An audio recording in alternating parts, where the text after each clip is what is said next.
దట్టమైన అడవిలో తెలివైన నక్క ఉండేది. అదే అడవిలో బలమైన చిరుతపులి కూడా ఉండేది. చిరుతపులి తన వేగాన్ని, బలాన్ని చూసి చాలా గర్వపడేది. ఎప్పుడు నక్క తెలివిని తక్కువ చేసి మాట్లాడేది. ఒక వేసవి రోజున అడవిలో తీవ్రమైన కరువు వచ్చింది. నీటి వనరులన్నీ ఎండిపోయాయి. చివరికి ఒక చిన్న లోయలో మాత్రమే కొద్దిగా నీరు మిగిలి ఉంది. ఆ నీటిని ఎవరు ముందు తాగాలో అనే దానిపై చిరుతకు నక్కకు మధ్య చర్చ జరిగింది. చిరుత గర్వంగా ఇలా చెప్పింది, "ఓ నక్క, నేను నీకంటే చాలా వేగంగా పరిగెత్తగలను. ముందుగా నీళ్లు తాగే హక్కు నాకే ఉంది" అని అరిచింది. నక్క ఎంతో శాంతంగా ఇలా చెప్పింది, "ఓ పులినేస్తమా, వేగం ముఖ్యం కాదు, ఇక్కడ తెలివి ముఖ్యం. మనం నీటి కోసం కొట్టుకుంటే మొత్తం నీరు బురదగా మారిపోతుంది. మనిద్దరికీ ఉపయోగం లేకుండా పోతుంది" అని చెప్పింది. అప్పుడు చిరుత కూడా ఆలోచించింది, "అవును నక్క, నువ్వు చెబుతున్నది నిజమే. మనమిద్దరం పోట్లాడుకుంటే ఉన్న నీరు కూడా పోతుంది. అయితే ఇప్పుడు నా దగ్గర ఒక మార్గం ఉంది. అదేమిటంటే, ఇక్కడ బొంగు కట్టె ఉంది కదా, దీనిని ఎవరైతే ముందు విరగ్గొడతారో వారే ఈ నీటిని తాగాలి" అని చెప్పింది చిరుత. ఎందుకు ఇలా చెప్పింది అంటే, నక్కకు ఎలాగో బలం ఉండదని, చిరుతనే ఆ బొంగు కట్టెను విరగొట్టగలదని తెలివిగా ఆలోచించి ఇలా చెప్పింది చిరుత. చిరుతపులి చెప్పిన మాటకి నక్కకు నవ్వొచ్చినా సరే, అది చిరుతపులితో ఇలా చెప్పింది, "ఓ అవును నేస్తమా, అయితే ముందు నువ్వే విరగ్గొట్టు." సర్లేనక్క, నేనే విరగ్గొడతాను, ఎందుకంటే నీ వల్ల కానే కాదు" అని చెప్పి ఆ బొంగు కట్టెను చిరుత విరగ్గొట్టడానికి ప్రయత్నించింది. అలా వెంటనే చిరుతపులి తన బలమైన పంజాలతో, కోరాలతో వెదురు బొంగును విరగ్గొట్టడానికి చాలా ప్రయత్నించింది. కానీ అది ఎంత కష్టపడినా కట్ట మాత్రం విరగలేదు. చిరుత ఆశ్చర్యపోయి తాను ఓడిపోయింది అని తెలిసినా కూడా ఇలా చెప్పింది, "చూడు నక్క, ఇది చాలా గట్టిగా ఉంది. నేనే దీన్ని విరగ్గొట్టలేదంటే నువ్వు కూడా విరగ్గొట్టలేవు.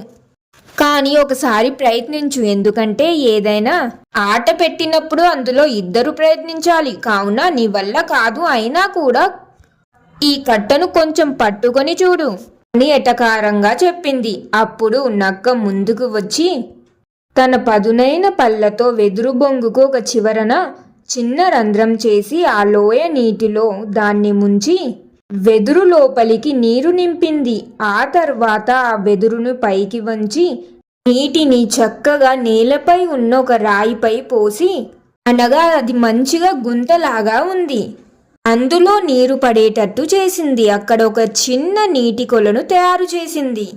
అప్పుడు చిరుతపులి ఆశ్చర్యపోయింది.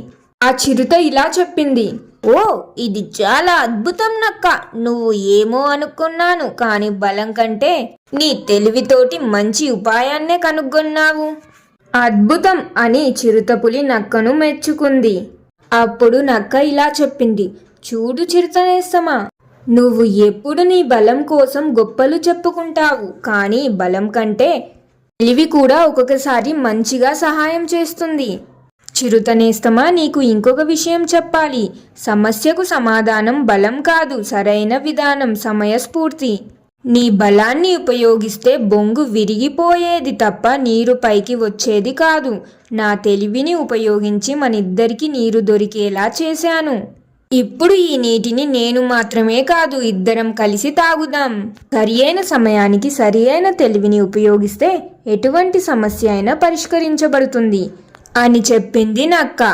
నక్క యొక్క మాటలను విన్న తర్వాత దాని యొక్క మంచి మనసును చూసి చిరుతకు చాలా సంతోషంగా అనిపించింది. అప్పటి నుండి చిరుతపులి తన గర్వాన్ని వదిలి నక్క తెలివిని మెచ్చుకుంది.